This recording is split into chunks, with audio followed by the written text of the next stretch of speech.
Olá, sejam muito bem-vindos a mais um episódio do Fala Séries.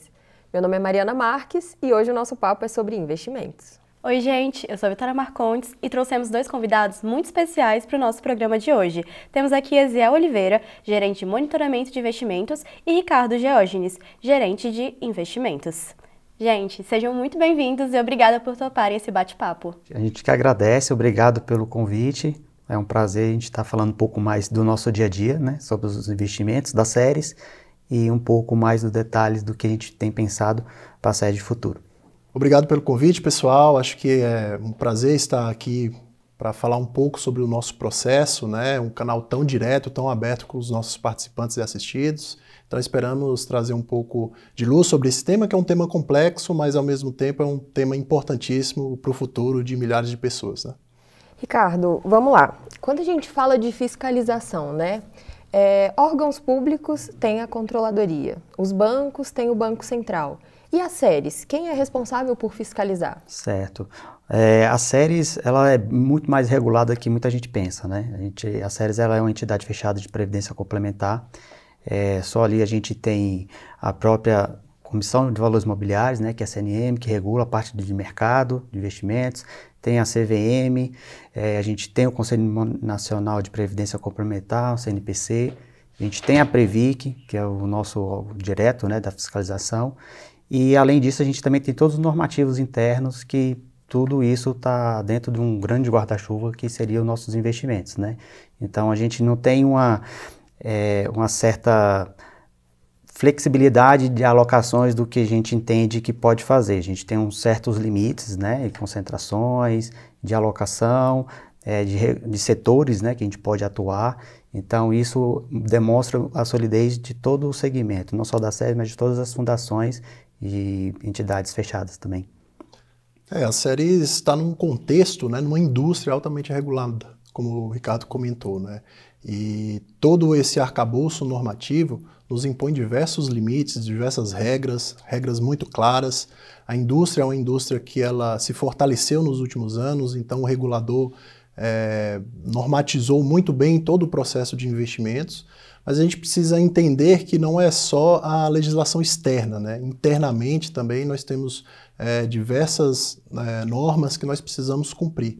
E o conjunto dessas normas, nós temos guardiões fiéis dessas normas, que são o que a gente chama de estruturas de governança, né? Nós temos ali uma pirâmide muito sólida, que desde o processo decisório, que ali nós temos as instâncias como a diretoria executiva, o conselho deliberativo, que é o órgão máximo da estrutura de governança das séries, da estrutura de tomada de decisão das séries, que inclusive tem uma grande representatividade das patrocinadoras.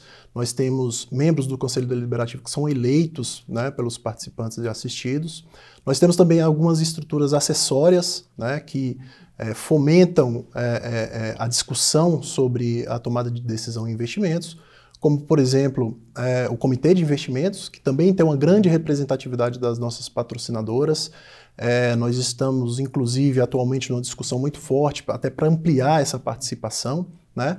E também nós temos todas as áreas técnicas que dão suporte para esse tipo de atividade, né? Nós temos desde a área liderada pelo Ricardo, que é a área de investimentos, nós temos áreas de risco, áreas de controle, nós temos o jurídico que participa desse processo. Atualmente a gente tem incorporado mais elementos, como a criação de um comitê de risco, para falar especificamente de risco, uma auditoria interna. Então, a nossa atividade como um todo dentro da Fundação é bastante sólida, né, nesse sentido. Mas vocês podem explicar um pouco o que seria esse comitê de riscos, assim, para gente que está de fora? Não sei muito bem como que funciona essa estrutura. Sempre quando a gente fala de governança dentro da Fundação, e o que é governança? Governança, basicamente, é você ter a segurança de que todos os processos, de que todo o processo de tomada de decisão, ele vai em linha com a estratégia que está sendo traçada e ele é absolutamente transparente. Então, no processo de investimentos, é algo inerente os riscos associados a investimentos. Então, essa segregação, essa separação entre as diversas áreas é no sentido de a pessoa que faz o processo de alocação, ela não pode acompanhar, ela não pode validar aquele processo.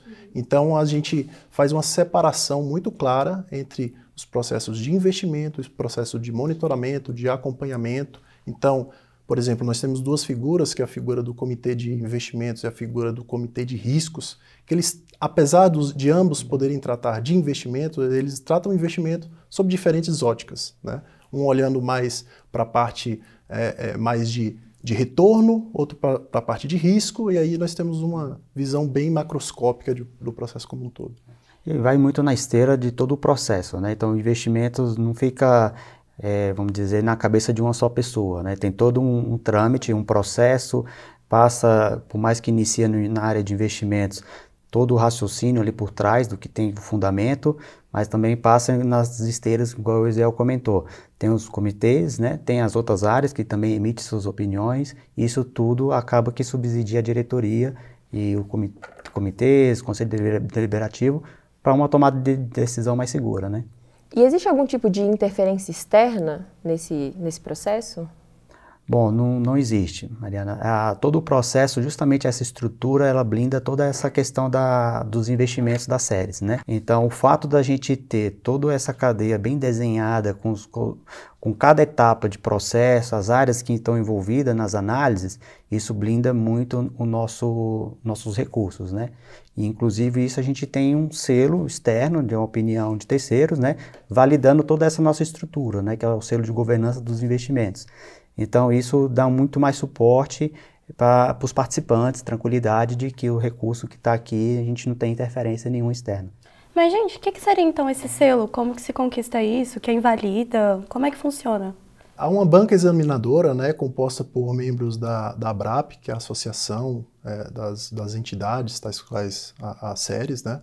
E, basicamente, toda essa esteira que o Ricardo comentou, toda essa cadeia, todos esses processos decisórios, eles são validados. Basicamente, o que é que eles avaliam? Se as nossas práticas estão alinhadas com as melhores práticas de mercado. Então, basicamente, e o importante disso é que não é uma opinião das séries, é uma opinião externa, né? Então, é um terceiro validando que os nossos processos estão alinhados às melhores práticas, e isso para a gente faz toda a diferença. Esses comitês, né, que vocês citaram, como funciona, né, a interferência deles dentro desses processos?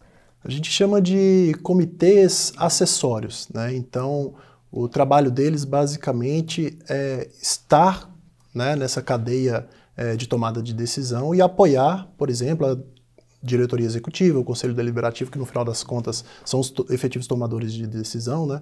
E esses comitês, eles são dos mais diversos, né? A gente costuma comentar que são comitês multidisciplinares, que têm desde membros das próprias áreas técnicas da fundação até membros externos, representando algumas das nossas patrocinadoras. Então, a atividade deles é bastante segregada da atividade de análise que nós temos ali na fundação, e também é bastante segregada da própria tomada de decisão. Não um processo estático, né? Assim, então, a qualquer momento, tendo algum evento que ocorra, que possa impactar diretamente nos nossos investimentos, esses comitês são acionados, toda a equipe que está envolvida também nesse processo de investimento, ela tem autonomia de levantar a mão e dizer que, ó, calma, teve alguma coisa aqui, é bom a gente estar reavaliando e ver que medidas que a gente possa tomar. Gente, vamos conversar um pouco agora sobre a questão da construção da política de investimentos. Vocês poderiam explicar um pouco como é que funciona o planejamento de investimentos dentro das séries? Claro.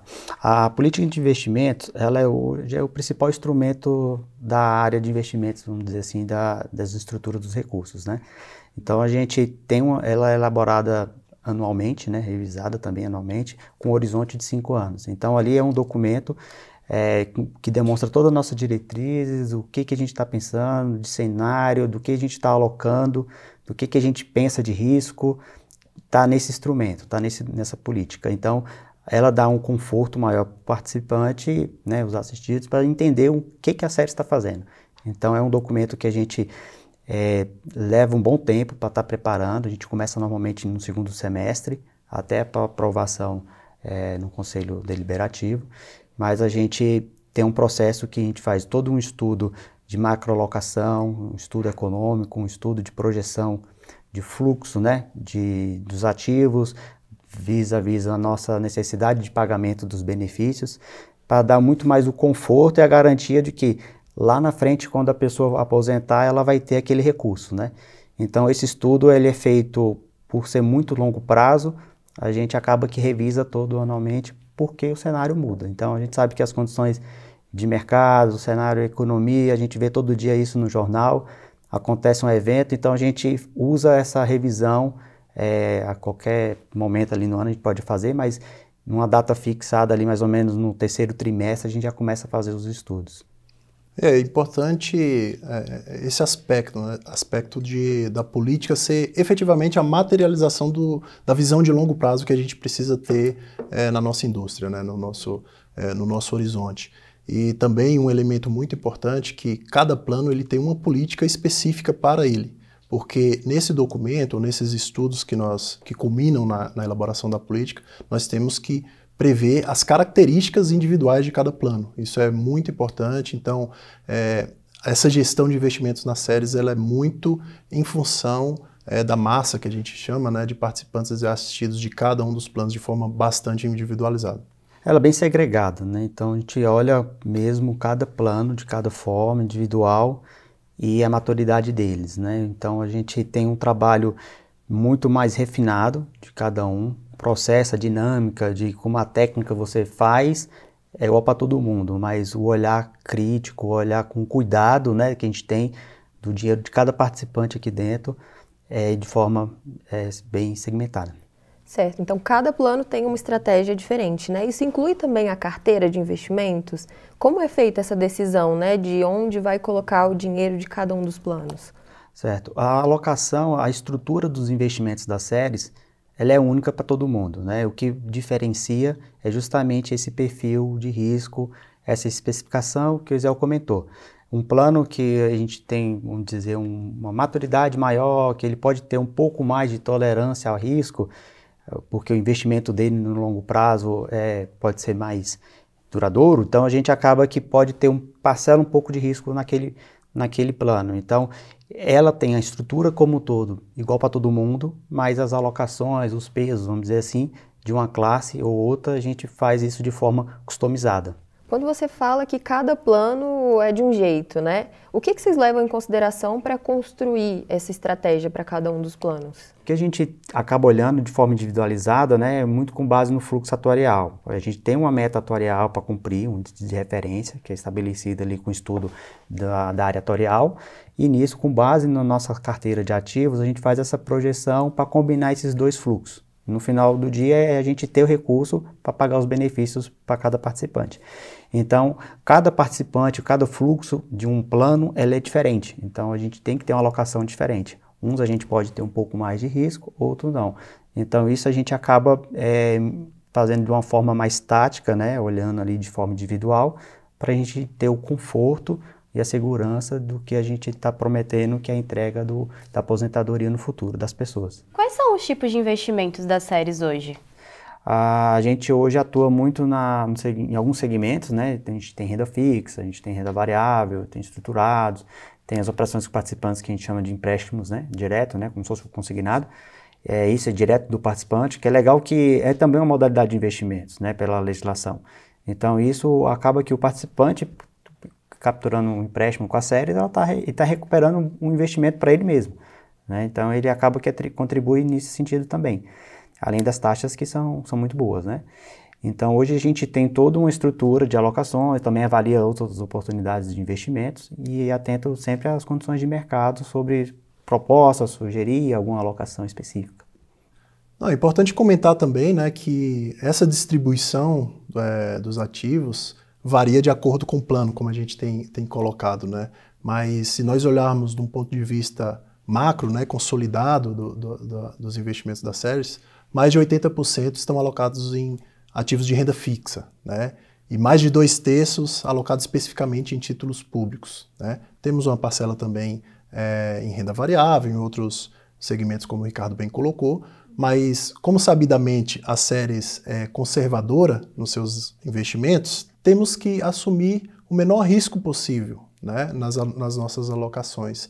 Então, é uma ideia de que diferentemente de outros gestores que buscam maximizar retornos, o nosso negócio é pagar benefício. Então, o nosso negócio é garantir uma renda real para o nosso participante, né?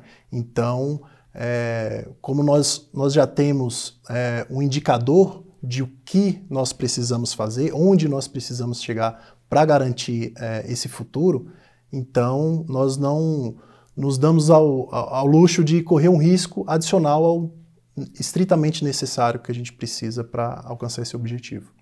Acho que o risco, o Eziel colocou muito bem, não é só você alocar, aplicar nenhuma ação na Bolsa de Valores. É você também ter todo o processo bem claro, transparente, com a gestão de risco que é de fato eficiente. Então, isso dá muito mais conforto, tranquilidade, tanto para toda a diretoria como para os participantes, que os investimentos que a gente tem feito, por mais que a gente tenha uma parcela ali em renda variável, a gente faz isso de forma prudente, né? A gente tem esse cuidado de estar administrando o dinheiro de cada um aqui dentro. Depois de investido, como é que é feito esse monitoramento? Bom, esse é um ponto muito importante e ele conversa bem com o que nós falamos anteriormente das nossas estruturas de governança, né? Então, hoje a série está num nível de maturidade que institucionalmente a gente entende que deve haver uma separação muito clara, né, de quem atua no processo de alocação e quem atua no processo de acompanhamento dos ativos. Então, nós tivemos a maturidade de segregar essas atividades, né? Então, a área do Ricardo hoje participa diretamente do processo de alocação. A área que eu lidero trata mais do acompanhamento do dia a dia dos ativos, digamos assim, né? Uma vez que houve a alocação, há toda a responsabilidade por acompanhar, digamos assim, a vida útil desse ativo. Obviamente que municiado aí por diversos indicadores de performance, indicadores de risco também, né, que a gente sabe que, como o Ricardo comentou no início, o ambiente pode mudar, então a percepção de risco em relação ao ativo específico pode mudar, e é altamente recomendável, é uma boa prática, que essas atividades estejam separadas, estejam segregadas. Então, o nosso monitoramento hoje é uma caixinha distinta do investimento. Isso pode parecer um pouco burocrático, né? Mas pelo contrário, isso funciona muito bem dentro das séries. A gente tem essa dinâmica entre as áreas que flui muito bem. A tomada de decisão, acho que para o mundo de investimento tem que ser rápida, né? Porque a gente não pode esperar, pode ser danoso. Então, a gente, por mais que tenha essas esteiras, tem os processos, a gente tem as análises que a gente aprofunda muito, né, no que tudo que a gente está propondo de alocação, de aplicação, isso funciona muito bem, assim, não tem problema, ou demora demais para a tomada de decisão, que isso pode impactar na rentabilidade dos planos, né? Acho que pelo contrário, acho que traz mais celeridade, né? Porque nós acabamos alcançando um nível de especialização muito grande. Então, a gente está comentando aqui de duas áreas específicas, mas há um conjunto de agentes que participam desse processo, né? Nós temos áreas de risco, áreas de controle, de jurídico que participam disso. As próprias instâncias acessórias também nos ajudam a ter essa celeridade, né? Porque acaba que a gente acaba especializando muito as atividades, né? Então, a gente precisa realmente ter essa celeridade. Comitês, né? Os comitês, perfeito. Então, assim, a gente é muito municiado com a informação dos comitês, os comitês nos ajudam muito, e até porque é preciso você ter essa visão mais macroscópica do processo, né? Visões diferentes das nossas, que são visões técnicas, né? Então as visões estratégicas também ajudam bastante. Traz mais confiança, né? Um fluxo mais organizado também, não fica tão centrado, né? E assim, mas vocês têm algum investimento direto ou isso não acontece? Não, hoje a gente trabalha muito de uma forma diversificada, né? A gente dentro, principalmente, tanto na classe que hoje são os principais ativos, né? Nosso de renda fixa, a gente, boa parte, o Eziel comentou, 2/3 a gente tem títulos públicos, o que acaba que faz todo sentido para a gente, olhando o horizonte de longo prazo para pagar benefício e gerar renda para o participante, mas também a gente tem fatores de crédito ali, de crédito privado, de empresas sólidas, de baixo risco, com uma opção de portfólio muito ampla, né? Então isso acaba que dilui bastante, a gente não tem uma exposição, uma aplicação direta em um ativo específico. Quando a gente fala um pouco de renda variável, a gente também tem uma combinação de fundos ali de investimento em ações específicas, cada um com suas estratégias. A gente não tem uma alocação específica em uma companhia A ou uma companhia B. Isso tudo está dentro de uma estrutura que a gente diversifica e trabalha nessas aplicações. Para o participante assistido, né, ele pode acompanhar isso também, saber onde o dinheiro está investido ou não? A gente tem diversas ferramentas, né, Ricardo, por meio das quais o nosso participante assistido pode acompanhar isso, né? O nosso site é um grande repositório desse tipo de informação, né? Nós temos desde o relatório anual de informações, que é bem detalhado em relação à parte de investimentos. Nós temos o demonstrativo de investimentos, que mostra linha a linha cada ativo que está dentro ali da estrutura do plano. Para acompanhar a rentabilidade, uma boa ferramenta é a área restrita, né, do nosso participante assistido.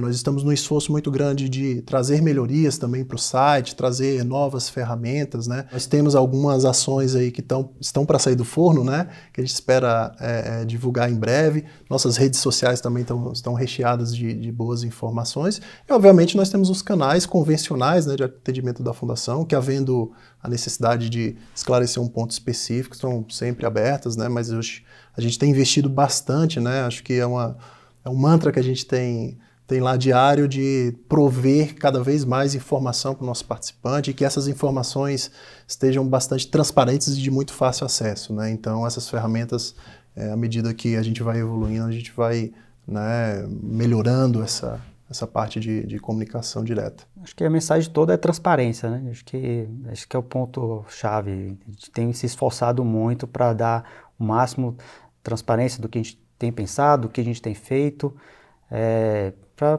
o participante saber do que a série está lidando, onde que está o recurso dele, o que ele está fazendo com aquele dinheiro, né? Que aqui a gente não faz apostas, né? A gente tem toda uma estratégia por trás, um racional por trás, um horizonte de longo prazo. Então isso é muito importante deixar claro e transparente para todo mundo. A Ceres, ela é muito cautelosa, né? Vocês buscam muito, você até usou o termo conservadora, né? Mas como é que vocês fazem para equilibrar isso, de tentar, né, trazer essa segurança, ser bem cautelosa, mas ainda assim ter bons resultados? Porque a gente sabe que, igual você falou, tem processos muito acelerados, às vezes, né, investimentos têm riscos. Então, como é que vocês conseguem fazer esse balanço? Certo, acho que é muito da estrutura que a gente tem hoje já dentro das séries dos investimentos, né? Então a gente tem todas as classes ali prontas, né? A gente busca diversificar e isso a gente ajuda muito no que a gente fala muito internamente, é gerar consistência, né? A gente não quer ter sustos, né, no meio do caminho, a gente sabe que o nosso horizonte é a longo prazo, mas a gente quer ter consistências para garantir o resultado do plano, a renda, de fato, para cada participante na vida final dele, né, laboral. Então, a gente tem todo esse cuidado, questão das estruturas bem montadas, que a gente consegue ter agilidade nos portfólios. Só dando um pouco de detalhe, a gente hoje, a carteira da Ceres, ela é muito líquida, não tem ativos estressados, ativos problemáticos. O que seria um ativo estressado? Estressados é aqueles ativos que possam ter feito algum investimento no passado, em uma perspectiva de crescimento da economia, que acabou que não se concretizou, e isso era um ativo que podia ser muito específico de um segmento na economia. E isso não evoluiu, né? Não foi conforme o esperado. Então, hoje as séries não têm esses ativos, que a gente pode dizer, estressados. A gente tem uma carteira muito mais líquida, com ativos de qualidade, que permite a gente ter uma consistência no longo prazo. É isso que a gente busca. E a questão da liquidez é muito importante, né, a gente comentar, por que esse é um fator importante de nós de nós levarmos em conta, né? Explica pra gente o que é liquidez, por favor. Liquidez, no final das contas, é a capacidade de nós transformarmos um ativo, que é um ativo financeiro, por exemplo, em dinheiro, em recurso, né? Então, é natural na vida de um plano que ele tenha algumas fases específicas, né? O plano ele passa por uma fase ali de acumulação, em que você tem os participantes muito jovens contribuindo para, de fato, acumular recurso suficiente para pagar benefícios no futuro. E à medida que o tempo se passa, né, chega um momento que digamos que você tem mais saída do que entrada de recurso, e isso é absolutamente natural. Por quê? Porque as pessoas estão se aposentando, então elas precisam receber esse benefício. Então, principalmente para os planos mais maduros, a gente precisa prover esse tipo de recurso, né? E isso a gente chama de liquidez, né? Então, o ativo, ele tem, digamos assim, uma vida útil, né? A gente faz a alocação com um propósito. Qual é o propósito? Que lá na frente ele forme um recurso suficiente para você pagar os benefícios, e à medida que o plano vai evoluindo, você precisa prover essa liquidez. Vou dar um exemplo muito claro, né, que acho que é um tema que atualmente está muito em discussão, né, que é a questão dos imóveis, por exemplo, né, que recentemente a gente tratou, né. Basicamente, nós temos alguns planos específicos que têm alocação em imóveis. Sabidamente, os planos mais maduros, por exemplo, os flex, não tem esse tipo de... Plano maduro? O plano maduro é justamente esse plano que já passou por todo esse ciclo, né, de acumulação de recursos, e agora os seus participantes estão próximos à aposentadoria, né? Então ele já cumpriu todo o ciclo, né? Então agora as pessoas estão se aposentando e é preciso prover a chamada liquidez, né, que a gente explicou, para o pagamento desses benefícios. Então a questão dos imóveis, né, que só para a gente contextualizar, é menos de 3% do recurso total administrado pelas séries, é muito nessa linha, né? São ativos que performaram muito bem, mas eles chegaram na vida útil e os reais detentores daquele ativo agora estão entrando em aposentadoria, então a gente precisa prover a liquidez, né, para esses participantes. Esse ponto que o Eziel colocou é bem importante, porque a gente tem diversos indicadores, métricas de avaliação dessas liquidez internamente, então nosso planejamento é sempre com um horizonte ali de 4, 3, né, 5 anos, então a gente monitora isso para justamente não ter esses recursos faltando, né, na época de pagamento maior de desembolso. A gente está caminhando para o final do episódio. Eu queria deixar o espaço para vocês, se têm alguma mensagem para o pessoal que está assistindo a gente de casa. Sim, a mensagem é que as séries têm cuidado muito bem dos recursos. A gente sabe que a maratona é longa, né? O horizonte é longo prazo mesmo, do que a gente tem buscado de gerar renda, que acho que não é um fator simples. A gente está lidando com o sonho das pessoas, as pessoas sabem que trabalhou ali 40 anos, 50 anos e no final do ciclo dela, né, laboral, ela quer ter aquela confiança que o dinheiro dela está ali. Então a gente no final do dia lida com sonhos também, né? Então a gente quer passar mais essa mensagem de tranquilidade, de cuidado do que a gente lida com os recursos, né, com cada centavo que entra nas séries, que isso é discutido, muita gente olha, não é concentrado em uma única pessoa, tem um processo, tem uma razão por que a gente está fazendo tudo aquilo ali, e um pouco muito do cuidado, do risco, né? Então, anda junto, né? O investimento e risco, então a gente tem essa cautela de tentar ao mesmo tempo gerar uma consistência, um resultado para garantir a rentabilidade, né? Do retorno do plano, um recurso, a renda, e ao mesmo tempo olhando o risco, né? Acho que essa que é a mensagem do lado da equipe aqui de investimentos. Bom, acho que é isso. Acho que como mensagem final é reafirmar, né, que a Séries segue comprometida em cuidar do futuro das pessoas, porque o nosso negócio é muito particular, né? Acho que diferente de um gestor convencional, a gente está aqui para cuidar do futuro das pessoas, né? Então a gente não está aqui simplesmente para maximizar retorno. Obviamente nós vamos ter períodos em que a turbulência vai vir, nós vamos ter um período em que a calmaria vai vir, mas o importante é a consistência. Acho que no longo prazo a gente precisa estar sempre de olho na consistência, né? A gente não quer nem ter períodos muito turbulentos, períodos seguidos de muita turbulência, nem os chamados voos de galinha, né, que não duram muito. Então, o nosso negócio é consistência no final das contas. Então, de novo, deixar aqui o comprometimento da equipe, deixar a segurança também para os nossos participantes e assistidos, que os nossos processos eles são bem azeitados, os nossos processos estão fortalecidos pela nossa governança e nós temos diariamente pensado, refletido, discutido de forma muito ampla a melhoria desses processos, né?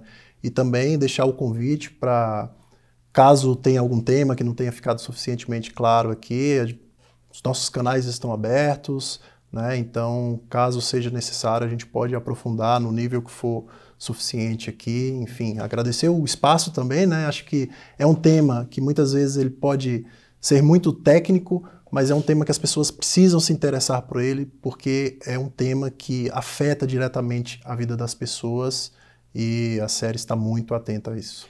Acho que também tem a questão dos canais, né? As ações que as séries vêm fazendo para dar publicidade, transparência. Acho que dos eventos, né, que tem feito, o presidente tem feito lives, o diretor de investimento já veio aqui, então acho que esses canais é muito importante para a gente também explicar um pouco do que a gente faz dentro de casa, né? Como os nossos convidados mesmo disseram, na nossa rede está cheio de conteúdo importante, cheio de conteúdo interessante para os participantes, para os assistidos, para quem ainda não faz parte das séries. Nos acompanhem por lá, elas também estão aparecendo aí na sua tela. Muito obrigada pela sua companhia e até a próxima!